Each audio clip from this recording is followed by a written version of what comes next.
ఓం సాయిరామ్ అండి. మీ అందరితో నేను ఓ చిన్న విషయాన్ని పంచుకోవాలని ఆశపడుతూ ఉన్నాను.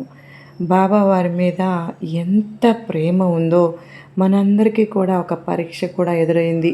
అయితే సాయినాథుని మీద ఎంతటి సాహసానికి ఒడిగడుతూ ఉన్నారో, వాళ్ళు మాట్లాడే మాటలు మనకు బాబా వారి మీద ప్రేమను బలహీనపరచకుండా మన సాయినాథుడు మనకెప్పుడూ అండగా ఉంటారు. బాబా బాబా అంటే తెలియని వారు అనేక రకాలుగా అజ్ఞానంతో మాట్లాడవచ్చు కాక, కానీ నాకు బాబా అంటే నాకు వేరే నామమే లేదండి. నాకు సాయిరామ్ సాయిరామ్ సాయిరామ్ సాయిరామ్ అదే నామం నా నోట్లో ఎప్పటికీ కూడా బయట తిరుగుతున్నా, తింటున్నా, ఎవరికి చెప్పినా నేను బాబా అనే చెప్తూ ఉంటాను. ఎవరికి దండం పెట్టినా కానీ బాబా వాళ్ళను కాపాడాలని దీవిస్తూ ఉంటాను. ఆ బాబా తప్పకుండా చాలా నమ్ముకున్న వాళ్ళకు మాత్రం మన చేయి పట్టుకుంటున్నారు అంటే విడిచిపెట్టరండి. అంత బాబా కలియుగ దైవం మనకు. బాబా బాబా చాలా ఇష్టం నాకైతే. ఇక సాయినాథుని ఊది పెట్టుకుంటే సాయినాథుడే తగ్గించేస్తా, అటువంటి దైవం.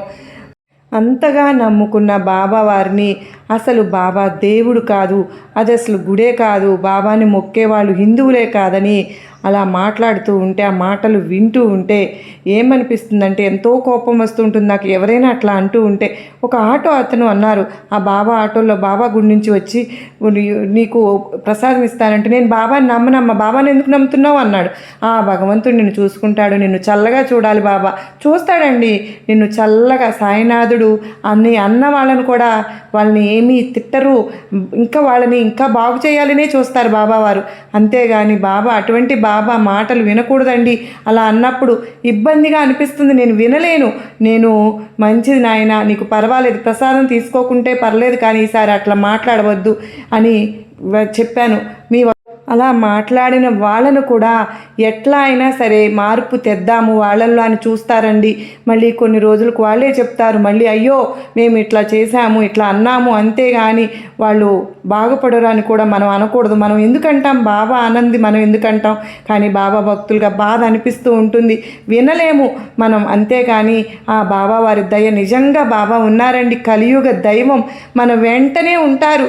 నేనైతే బాబాని అలా మాట్లాడుతుంటే ఎవరికైనా బాబాని ఇష్టపడే వాళ్ళకి బాధ అనిపిస్తుంది కదా. ఈ 2026వ నూతన సంవత్సరం మరింత మనకు బాబా పట్ల విశ్వాసాన్ని, ప్రేమను కలిగించి మనల్ని సాయినాథుని మార్గంలో నడిపించడానికి మనందరికీ సహకరించాలని సాయినాథుని ప్రార్థిస్తూ భక్తులందరికీ ఓం సాయిరామ్.